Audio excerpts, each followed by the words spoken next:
Okay, lesson three. Now, the first lesson was about structure and how we put together a piece, in this case, the 12 bar blues progression. Second one was about rhythm and groove and where we put the particular notes. This one's about pitch and which notes we play, so notes of whether they're higher or lower.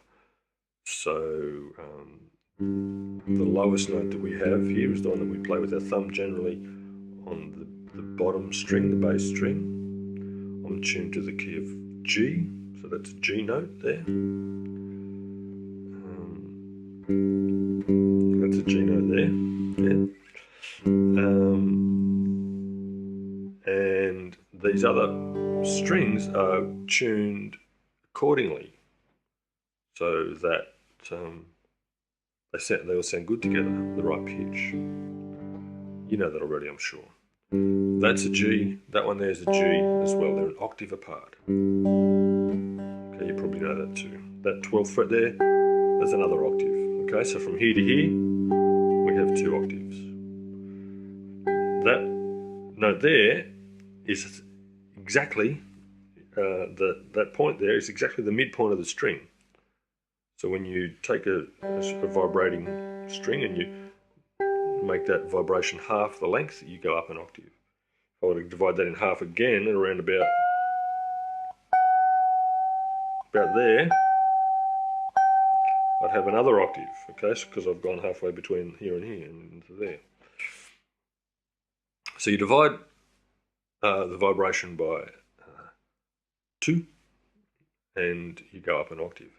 Now this idea of going up an octave is important because we're talking about distances, the distance between one note and another note. And that's a crucial concept as well. We call those distances intervals. Let's get back to just the one octave for now, okay? So we've got that note there and that note there an octave apart. We call that interval an octave. Now the ancient Greeks, very, very long time ago, decided that based on mathematical formulas or mathematical ideas that also sort of manifest, if you like, in notes that sounded good, that there would be 12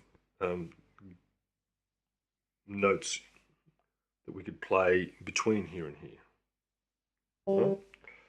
And that they would be an equal distance apart. Those 12 notes are there, there, there.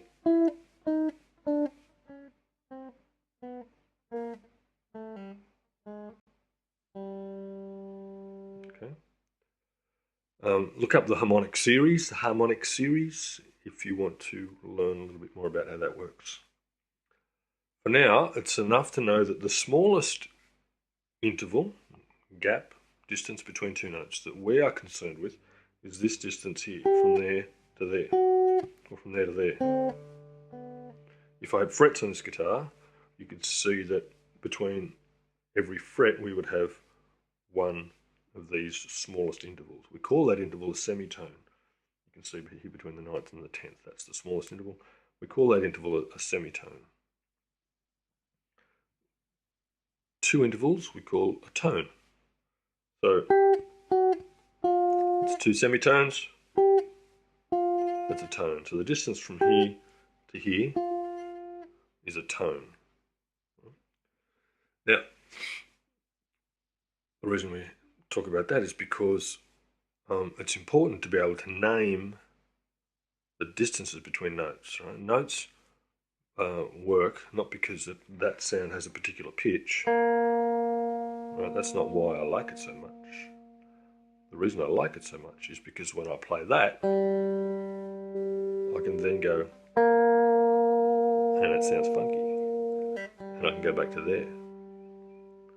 So it's to do with the connection between different notes. Yeah? When we're talking about this connection, we first of all define a note that we say is going to be the root note. 1, tonic. I prefer to call it home base. It's where you start from, it's where you finish. When you tuned your Cigar Box Guitar 151, It's the open string there, or the open string there. They're both the same. They're both the one. They're an octave apart. So what's important is not so much the absolute pitches, I should say, that particular frequency. That's not important, or that one, but how that note works in relation to the overall key, or the overall chord that you're playing on at the time. If I go to play a 5 chord, then that note is now important in its relation to that. Okay? It has a different function in relation to that than it does in relation to that. It should make sense. Yeah? So it's not so much about the frequency, actual pitch, absolute pitch. It's more about how the notes go together. Whether it's in a melody or a harmony. Notes together. So because I'm so concerned about this connection and this function and this relationship, I want to be able to talk about it more. I want to be able to understand it more. And so I need to give all of these relationships, these connections, names, so that I can talk to you about them, so that I can learn more about them, and so that I can come to some sort of grip, some intellectual grip, some grasp, some understanding of how they work. Right? How do we do that? I'm glad you asked. How do we do that? Okay, we do that by referencing these notes in terms of the major scale. What's the major scale? The major scale is just a particular arbitrary, really, set of notes that we choose to call the major scale. Sorry, that's about as good as a definition as I can get, other than actually playing it for you. So let's do that. Okay.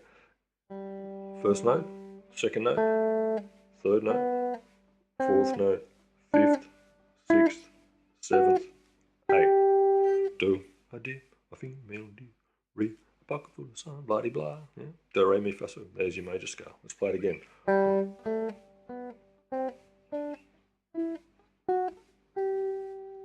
If I had frets, it would be on the first, the second fret, the fourth fret, the fifth, the seventh, the ninth, the 11th, and the 12th.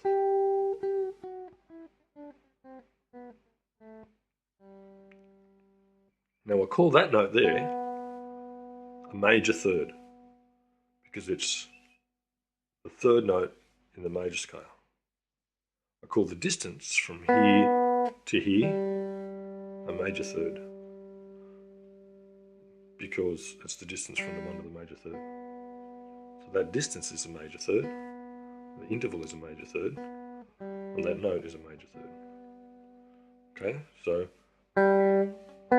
whenever I play a note and then another note there that far away, I'm playing a major third.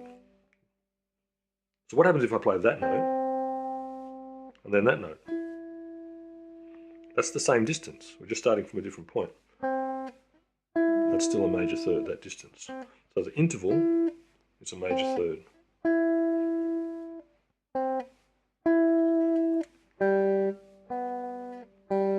Okay, so the major third is the interval, but it's also the note. If I'm referring to the note, it's the major third note. If I'm referring to the interval, it's the distance. Okay. All of those various distances have names in that fashion. So that distance is a fourth, perfect fifth.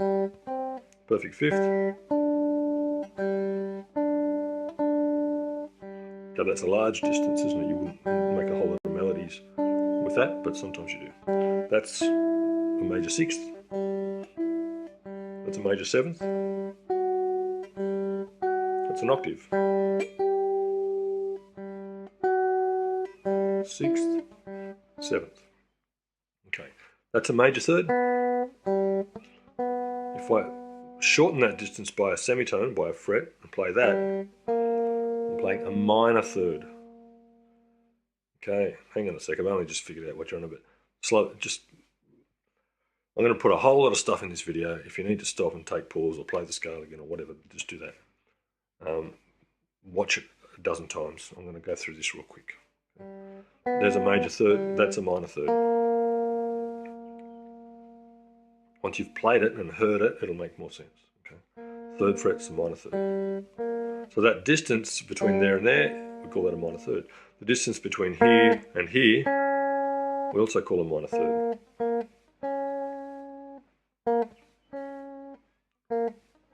Now, in the same way that I've gone from major third to minor third, I can do major 6, minor 6, right?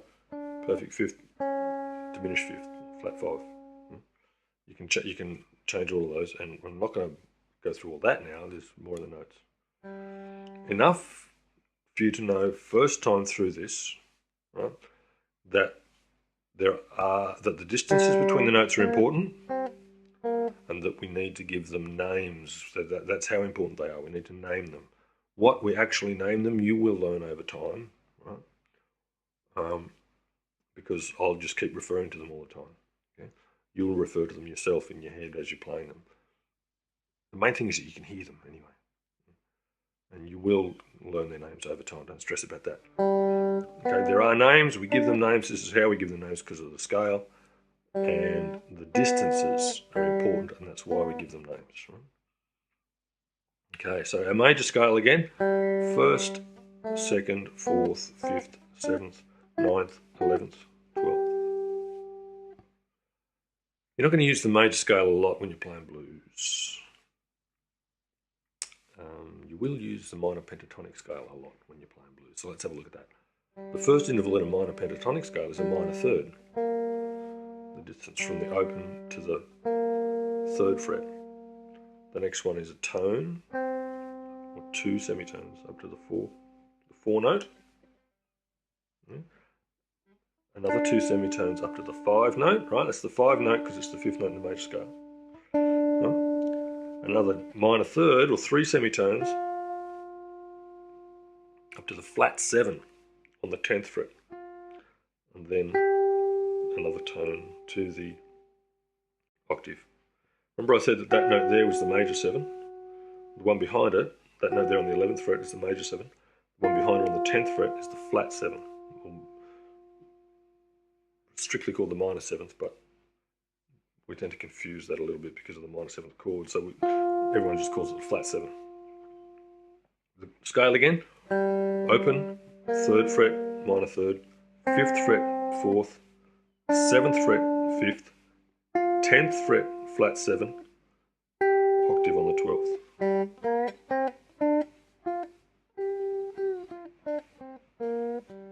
Okay, you're following the dots there, aren't you? Apart from the 6, most people have a dot there on the 6th.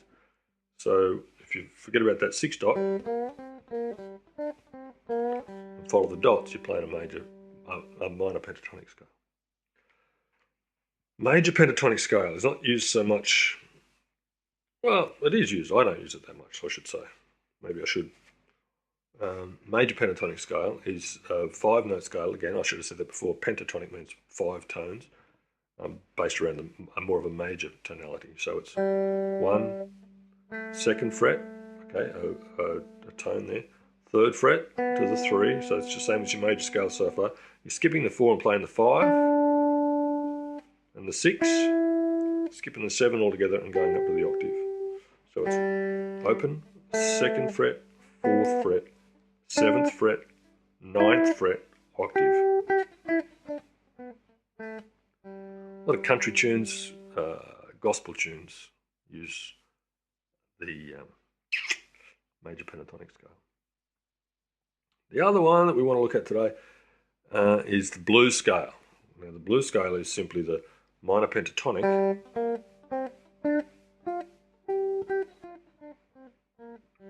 which is a scale used all around the world in various different cultures, and you add the flat 5 blues note, that one. You can hear why we add that in a blues scale, can't you? It's on the 6th fret, and it makes the scale sound like this.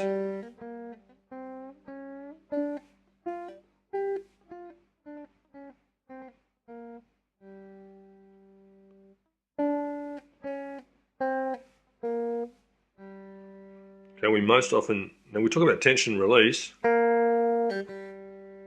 There's no more tension anywhere than there. So we play that and take it up a semitone only, and we've resolved it. Even taking it back to there is better, or more pleasing on the ear if you like. Anything but that. Don't leave you there for too long. Okay. You can mix these scales up. You can play two of them at the same time if you want. You'd rarely play that one with a major third, unless you were really mixing it up. But anyway, there's your scales. Major scale,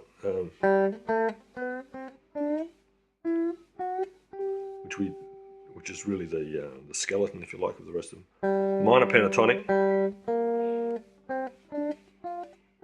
major pentatonic,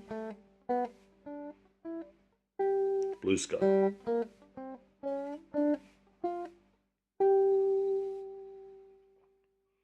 Okay, see if you can play all of those up and down your neck accurately, and we'll move on to the exercises in the next video. Cheers.